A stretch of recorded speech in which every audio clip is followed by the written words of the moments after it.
Hey guys, Brian Karp, Sales Giant, Illiterate Millionaire, Mailbox Money on your favorite series, Whiteboard Wednesday. This is really exciting one. So right now I have a great opportunity that has just came across my plate. I'm gonna talk through it with you guys and see if you have an opinion on which way I should go. But I think the numbers kind of tell the story and the numbers don't lie.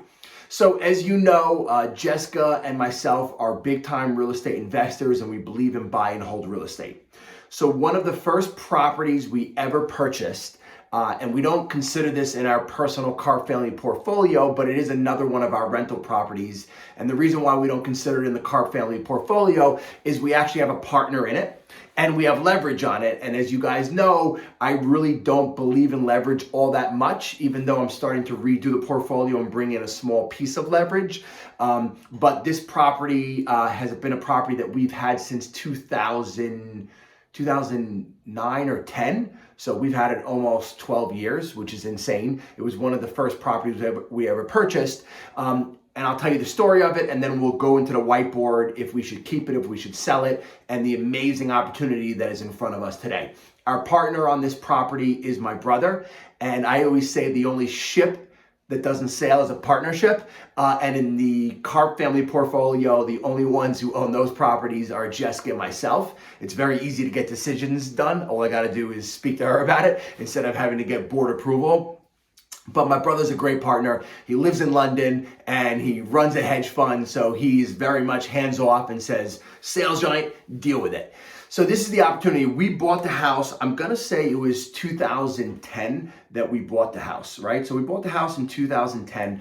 I want to say that we paid $220,000 for the house in 2010. And we've been renting it out for the last 12, 14 years. Okay, we bought it cash at that time. And then probably about 5 years into the venture, we brought in financing because my brother needed some money for another project and I was always happy to have some more money for other projects. At that time, the house appreciated enough that we were able to pull out 100% of what we owed on the house, which was unbelievable. It turned the house and it turned the entire asset into what I like to say infinite return. So infinite return is when you have no money in the transaction. Now, a lot of people talk about that strategy. It's a little harder to do when you buy something and immediately try to rip all the money out. But this is something after 5 or 6 years that we bought it at a great deal. The market was terrible. The market appreciated. We were able to get it reappraised and we brought in traditional 30-year financing at an incredible low interest rate. I think we only have a 4.5% interest rate on it, and we're able to scoop all of our money out.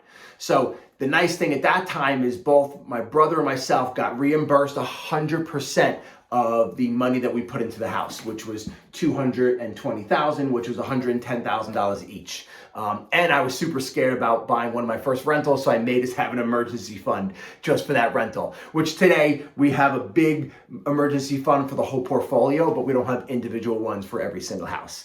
Now, let me get back to the story. Now, fast forward to 2023, we get a call from the tenant who's renting the house from us, and they said they are interested in buying the house.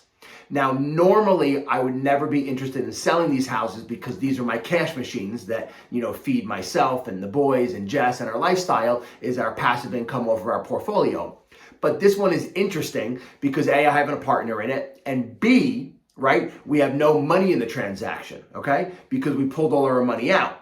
Now, even though it is on an amazing interest rate, which is like 4, I just looked, Flagstar is our bank, it's at like 4.25%, which in today's market is insane. You're never gonna get a 4.25% for a non-owner occupied loan. And on top of that, for a non-owner occupied loan in a property that is a secondary property that's in an LLC. Just doesn't exist. So it really pains me and hurts me to think about selling it when we have literally, in my opinion, free financing. But the person or group, it's one of our non-for-profits that rented from us, reached out to us and want to purchase it. They're going to do an appraisal, and I think a fair number is somewhere in that $525 to $550 range for the house. And if we could sell it to them, it's a home run because we don't have to worry about one day when we go to sell this, that we have to have time on market, cleaning the house up. Home was built in 2010, so it's starting to get towards halfway through its lifespan. So, you know, the roof, the boiler, the windows, all those things are probably about halfway through, okay? So it's just something that's interesting to me. So what I'm doing now is currently I looked up what we owe on the house, and we owe just for, it's like $197,000, but for this video, let's just call it $200K, okay? So we owe $200,000 on the property. I'm saying that the house is probably worth about 500. Let's just go in the middle and call it 525,000. Okay. So in this property, we have $325,000 worth of equity. Okay. So we have $325,000 worth of equity in this house. Now, how do I decide if it makes sense to keep this? Well, this house does cash flow, but not tremendously, right? Because it still has to pay the taxes, it still has to pay the insurance, and it's still servicing that $200,000 debt. Okay, so this house cash flows $10,000 a year, which, you know, I just dropped my pen cap, but which is amazing, right? And I'm all about cash flow. And guys, don't be upset. Oh my God, the asset's only cash flowing $200 or $300 a month or $500 a month. You got to start somewhere, right? And if you have leverage in your properties, they always are not going to cash flow like a sieve. But it's something, right? So at the end of the year, my brother and myself, after all expenses, right, of this property, we get $10,000 that we get to split.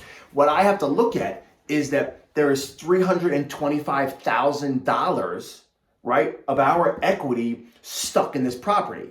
So what you basically do, and what I'm thinking is, if someone tomorrow morning handed me $325,000, what return is $10,000 a year? And that's a 3.5% return, which is absolutely a terrible return, right? Jessica, my portfolio is giving us somewhere between, I'm going to say 9 to 12 or 13% cash on cash return. So what I look at is, if I handed you guys, right, if I gave you $325,000 and all I wanted back was $10,000 a year, you guys would be like, Bri, all day long, I'll take this money from you. So, and a 3.5% return is a terrible return for real estate. So why I'm thinking about selling this property is twofold. Number one, my brother and myself, we have zero money into this deal, right? Because we bought it in 2010 for $220,000. We took all of our money out of the property, right? So right now we own an asset and it's infinite return. Plus, I'm looking at the spread between what we owe on it and what it's worth in today's market, right? We have this $325,000. Now, I will only sell it to them if I could find something I can do with this $325,000 that's going to get us a better return than 3.5%. Now, yes, I know, and if I can't find something, I'm just going to keep it and I'll let them pay off the rest of this $200,000. And then, I don't know, 8, 10 years, we'll own the house free and clear and it'll be worth $500,000. So what I'm thinking is, if A, they want to move forward after they do their appraisal and they agree to the price that I agree to, I will sell them the house. I will only do it if I could find somewhere to move this $325,000 that will give us more cash flow or a better rate of return. I'm thinking moving it into a bigger asset. And what I'll do is I'll do something called a 1031 exchange. And if you guys don't know what that is, I can do a whole video about that. I've done several of them in the last 2 years and I'm loving them. It's a way to basically pay no taxes on the money in it. All right, so I'm your boy, I'm a sales giant, illiterate millionaire, mailbox money, and this is something that I am now stewing over in my head, and we'll see how it all plays out. Guys, I forgot to tell you, please subscribe and like this video, share this video, and write a comment. Guys, we're trying to build this channel. I need your help. If this information was interesting to you, if you got something out of it, tell a friend, and please subscribe and like.